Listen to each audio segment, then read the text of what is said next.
just want to take a moment to share with you.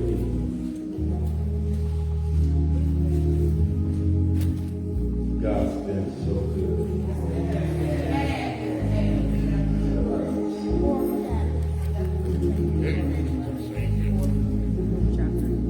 In 1 Samuel, the 4th chapter, I wanted to show you something. You know, really, the month of March and the month of April, we've been dealing with victory. And sometimes for God to get you to victory, He has to take you through defeat. Come on now. Sometimes He's got to get rid of your arrogance so that your humility Come on. will bring forth the elevation in your life that God wants to bring you to. In 1 Samuel, 4th chapter, I want to read into your hearing 2 verses, but we may cover about 3 or 4 chapters. But I want to read into your hearing 4th chapter of 1 Samuel, verse 10 and 11. It says, and the Philistines fought, and Israel was smitten, and they fled every man into his tent. And there was a very great slaughter, for there fell of Israel of 30,000 footmen. Verse 11 says, and the ark of God was taken. It says, and the 2 sons of Eli, Hophni, and Phinehas were slain. Now, for subject on today, turn and tell somebody. Say, neighbor. Oh, neighbor. Here's how you get to an undignified praise. Now talk to them like you know what you're talking about. God, you gave me an undignified praise. God bless you. God bless you. Dignified praise. You people don't never want to go down. We hate to admit we're wrong. Sometimes it's the only way you can get to where your blessings are. That's right. The children of Israel had made a mistake, and they had been making it for quite some time. They were taking the Ark of the Covenant into the battle, thinking as long as they had the Ark of the Covenant of God, they couldn't lose. You done done it before. Put on big crosses. Carry big Bibles. Thought as long as you look holy, long as folk thought you were something that God made, that you couldn't lose with the stuff you use for God. Before God takes a counterfeit blessing as his. Because to see the same body that put the cross on, that's right, still knew how to cuss for God. The same one who carried the Bible still carried special words in their pockets. But God says, I know your heart. I'm not just looking at your outside, I see what's on your inside. And so God had another direction for the people, for who they thought they were. When you worship the creature more than the creator, God said, I got a problem with that kind of praise. When the war is about you and not about him, God has a problem with that kind of praise. When you go into the battle, I'm from everlasting, I can't lose, you already lost.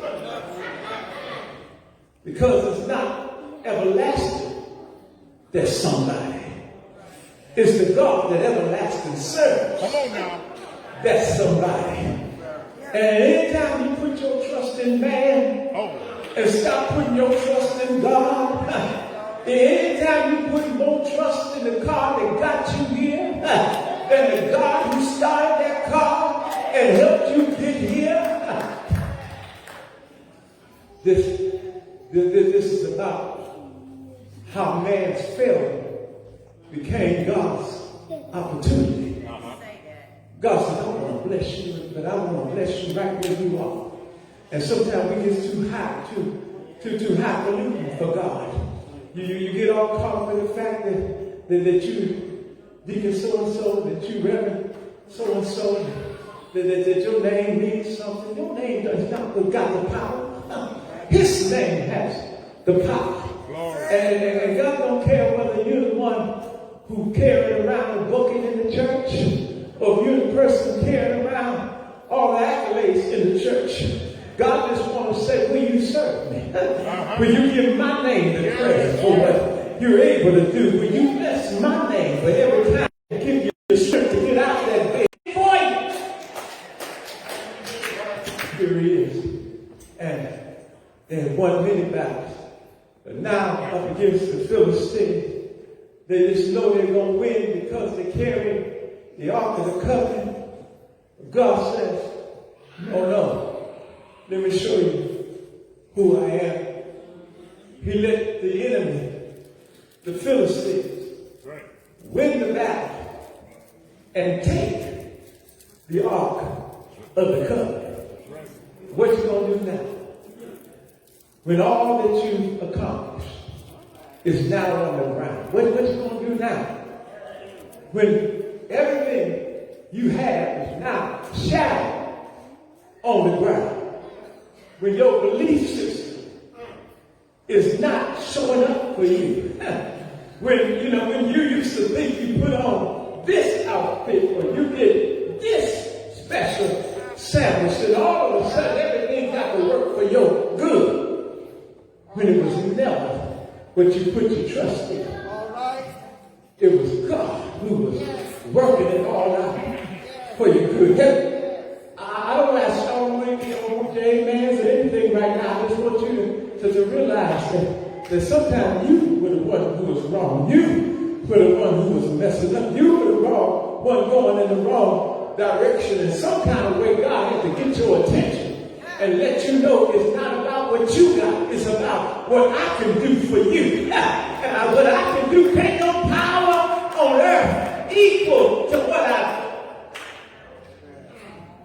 been talking about the shot, and take the shot, get the shot. I've been telling everybody, get both of them if you can. Let them put one in one arm, one in the other arm, put two somewhere else, but then make sure you get the shot.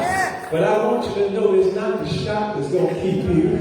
It's the Lord who's going to keep you. And God knows how to keep you when you can't keep yourself. God knows how to make room for you in the places where it looks like there is no room. It looks like it's never going to get the way you want it. But if you just be faithful, if you just keep on trusting God, God said, I'm a way maker. I'm a heart fixer. And I know how to do what no other power can do. Here it is with the ark of the covenant. With the ark of the covenant, he has the audacity. And that's become a powerful term. The audacity that the enemy has what God gave to you. And the enemy can't use your stuff.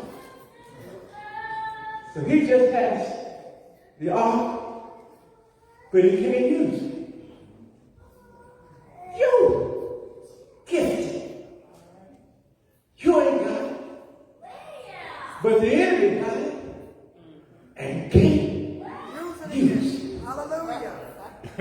They put their gods beside the ark.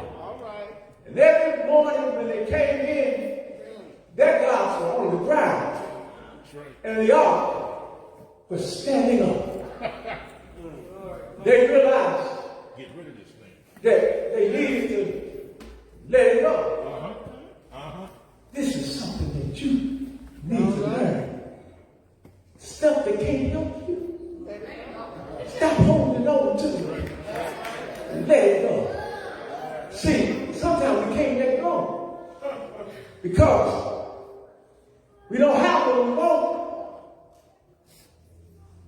But at the same time, we're afraid to lose what's hurting us. How can the enemy be smarter than we are? It was what we needed, but we were using it in the wrong way. God will teach you how to give him an undignified praise when nothing else could help. Oh, come on. Your blessing Yes. is in your praise. The enemy was bringing it back, and they stopped along the way because they realized they were carrying it as if it was a piece of junk. Oh, let me put a pin right there. Some of you have a gift, but you're carrying it as though it's a piece of junk. Some of you, God has anointed, and God has given you all types of giftings, but you're carrying it around as though it is a piece of junk. And God would not even let the Philistines make it back to Jerusalem because they were carrying it as if it meant nothing. I share this with you because for too long you've been too blessed, and you walking around as though God owes you something. You walking around as though you're God's gift. God gave you a gift, but you are not the gift. I just need you to hear that. Because see, while you're all high for loot, God can't use you. While you're all arrogant and stuffed up, God can't use you. While you're sitting around waiting for somebody to ask you to do something, God can't use you. You got to make up your mind, Lord, any way you use me, I'll be satisfied. Use me till you use me up. I'm yours. I'm available unto you. I just want to be used in your service. And when you start using me in your service, glory belongs to God. So here, here they are. And now David, even the kings have changed. It's been gone just that long. 3 months. It stayed in Obed-Edom's house. And so David, I'm going to get the ark. It belongs to God's people. Have you ever lost your groove? You were working for God. You were happy to be in His presence. You didn't want the glory. You just wanted to be in His presence. Amen. But then somebody made you mad. Somebody was talking you down. Somebody you had confidence in. You liked them. And now they are causing you to lose your groove. You can't pray like you used to pray. You can't sing like you used to sing. You can't shout like you used to shout. Maybe even it's a sickness that has caused you to go down. But the devil is a lie. Satan can't have what God gave to you. You got to get your stuff back. You got to get your giftings back, your anointing back, your praise back. And you got to stop letting folks steal your joy. You got to stop letting folks steal your peace. You got to stop letting folks have what God blessed you with. It's yours. And can't nobody else do nothing with what God gave to you. But before God let you abuse it, God said, I'll lock it up in a closet somewhere. Oh yeah. I know this ain't good to some of you, but it's still good for you. And my grandma used to say, if you can't take it, rub it. At least get it on you. Let it stop getting in your pores. Because it still can work some good in your life. So here David said, I'm going to get back what belongs to God. He goes to Obed-Edom's house. And the first time he went here, it went wrong. And when he went wrong, he put it on a wagon, and the wheels fell off the wagon. But when he went the second time, he said, I got to honor what God has honored us with. So he said, this is a priestly tool, and I'm not a priest, but we're going to use the priest to carry it back. That becomes important for you to know you got a priest inside of you. You got a priest in you. So gird up your loins. We're going to get back what the devil stole from us. And when you go to get it back, you can't go with your mess, with your agenda. You got to go with a holy anointing. Saying, Lord, I'm in love with you. If you started out with a prayer, and the prayer ain't about you, but it's about Him, you're anointing yourself to get back what belongs to you. And what God did was, He allowed the priest to pray. And then David said, I'm going to put on a priestly garment myself. They called it a linen ephod. And he had on some thin garments. And he refused to put on any garments underneath the priestly garment. So that when he started with the priests, as they were walking with the ark of the covenant on their shoulders, that's when David started dancing before the Lord. And because he didn't have on the best clothes, sometimes he was showing a little too much. But for God, he was willing to be in an undignified